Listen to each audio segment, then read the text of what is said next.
was guillotined was not because of his science, but because he helped run the privatized income tax service of the French state. And there's nothing more unpopular, even in France, than a privatized tax collector. Once he was guillotined, his wife left France and eventually met Rumford when he moved to Western Europe in the early 1800s. Rumford then married her, so he'd married the widow of the man who'd founded the theory that he'd destroyed. The marriage was short-lived. After a tormented year, Rumford left Madame Lavoisier and devoted the rest of his life to his first love, science. It would be nearly 50 years before his theory of heat and cold was finally accepted. A founder of the Royal Institution, Rumford continued to support the pursuit of science, and it was here that the next major breakthrough in the conquest of cold would occur. Michael Faraday, who later became famous for his work on electricity and magnetism, unwittingly carried out an experiment that would begin the long descent towards absolute zero. He was asked to explore the properties of a newly discovered pungent gas called chlorine.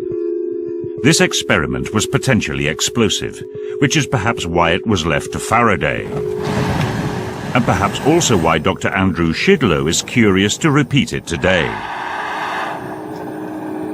We are about to undertake an exceedingly dangerous experiment in which Michael Faraday in 1823 heated this substance here, the hydrate of chlorine, in a sealed tube. Is that sealed? That's sealed, Andrew. That's absolutely brilliant. In the original experiment, Faraday took the sealed tube and heated the end containing the crystals. He put the other end in an ice bath. Soon, he noticed yellow chlorine gas being given off. Because the gas is being produced, pressure's building up. But because this side is so very cold, hopefully what we'll see is some tiny oily droplets of chlorine, liquid chlorine, being produced. It's the pressure which is causing this. Ray, this is where it starts to get dangerous. So if you now take a few steps back. When Faraday did the experiment, a visitor, Dr. Paris, called in to see what he was up to. Paris pointed out some oily matter in the bottom of the tube. Faraday was curious and decided to break open the tube. Right, so let's have a look inside here.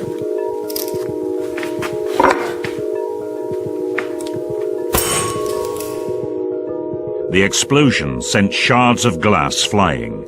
With the sudden release of pressure, the oily liquid vanished.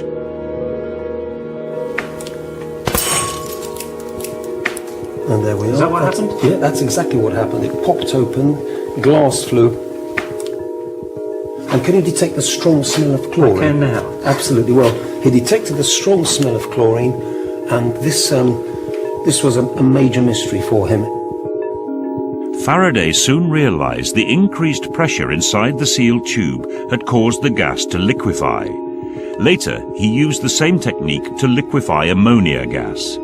He noticed that on releasing the pressure, the liquid evaporated, triggering a dramatic drop in temperature. He predicted that one day this cooling might be useful. There is great reason to believe that this cooling technique with ammonia may be successfully employed for the preservation of animal and vegetable substances for the purposes of food. But Faraday's idea of using ammonia as a refrigerant was ahead of its time. Besides, he had no interest in commercial exploitation. Across the Atlantic, a Yankee entrepreneur had a very different philosophy and was about to commercialize coal. Frederick Tudor had a chance conversation with his brother that led him on a path to become one of the richest men in America.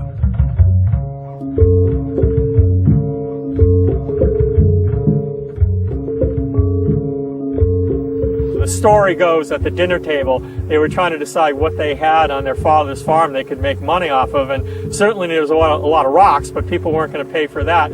So they came up with the idea of maybe ice, because some areas did not have ice. And it seemed kind of crazy at first, but it paid off.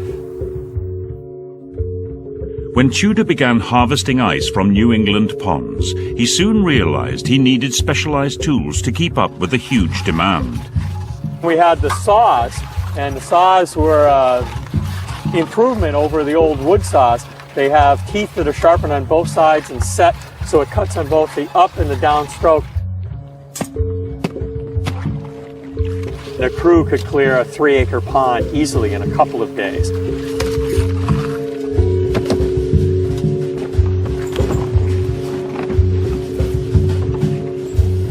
Tudor's dream to make ice available to all was not confined to New England. He wanted to ship ice to hot parts of the world like the Caribbean and the Deep South. When Tudor first tried to convince shipmasters to put his load of frozen water into the ships, they all refused because they told him that water belonged outside the hull, not inside. So he had to go find other investors to get the money to buy his own ship, and he bought a ship by the name of the Favorite. New England became the refrigerator for the world, with ice shipments to the Caribbean, the coast of South America, and Europe. Tudor even reached India and China. Watching the ice cutters working Walden Pond, Henry Thoreau marveled that water from his bathing beach was traveling halfway round the globe to end up in the cup of an East Indian philosopher. Tudor, who soon became known as the Ice King, began using horses and huge teams of workers to harvest larger and larger lakes as the demand for ice grew. During the latter half of the 19th century, the ice industry eventually employed tens of thousands of people.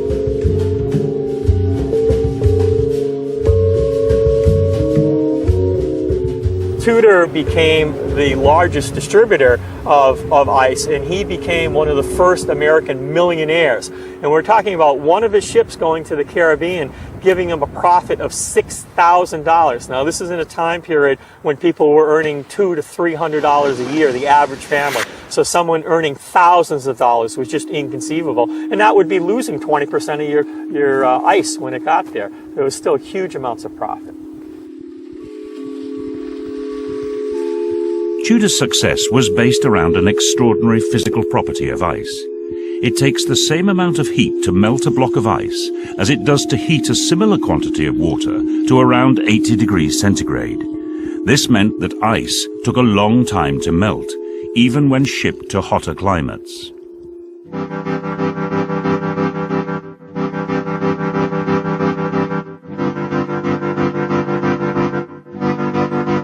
What started out as a small family enterprise turned into a global business.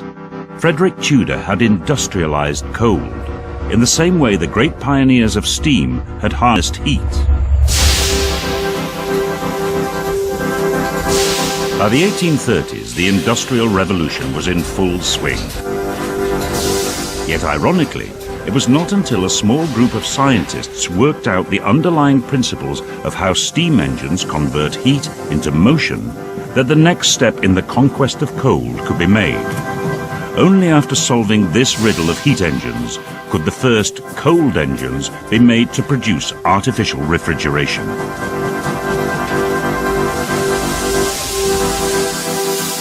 How much useful work can you get out of a given amount of heat?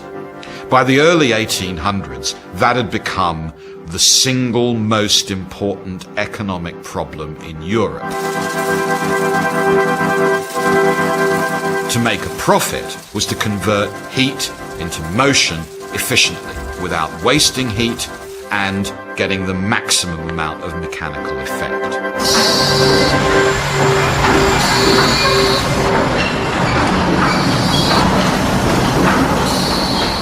The first person to really engage with this problem was a young French artillery engineer, Sadi Carnot.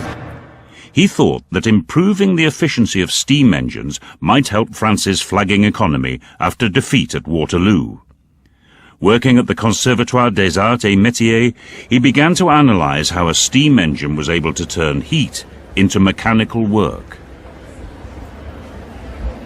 The originality of Carnot's treatment, in my eyes, is essentially that he shows that in order to extract energy, to extract work from a heat engine, you need a high temperature source, which is the boiler, and you need a low temperature, which is that of the condenser. And the essence of the heat engine for Carnot is that heat passes from the high temperature of the boiler to the low temperature of the condenser. In steam engines, it looks as though heat is flowing around the engine, and as it flows, the engine does mechanical work.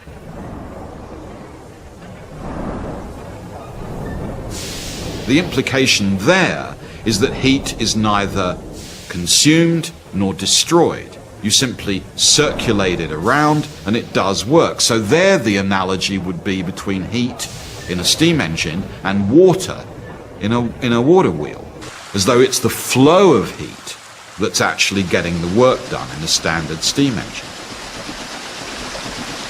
Carnot likened this flow of heat to the flow of water over a water wheel. He saw that the amount of mechanical work produced depended on how far the water fell. His novel idea was that steam engines worked in a similar way, except this fall was a fall in temperature from the hottest to the coldest part of the engine. The greater the temperature difference, the more work was produced.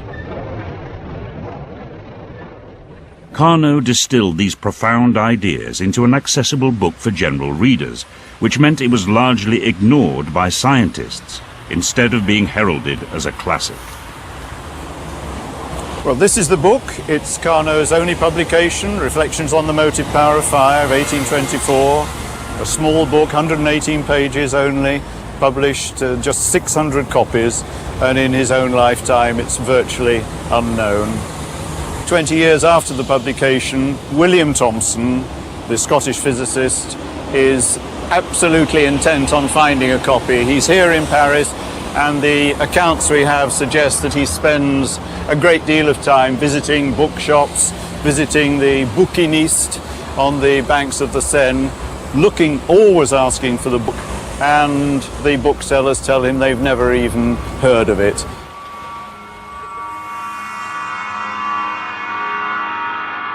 Back then, William Thomson, who would later become Lord Kelvin, a giant in this new field of thermodynamics, was impressed by Carnot's idea that the movement of heat produced useful work in the machine. But when he returned home, he heard about an alternative theory from a Manchester brewer called James Joule. Joule had this notion that Carnot was wrong, that heat wasn't producing work just by its movement. Heat was actually turning into mechanical work, which is a very strange idea when you think about it. We're all now used to thinking about energy and how it can take all different forms. But it was a revolutionary idea that heat and something like mechanical energy were at bottom the same kind of thing. The experiment that convinced Joule of this was set up in the cellar of his brewery. It converted mechanical movement into heat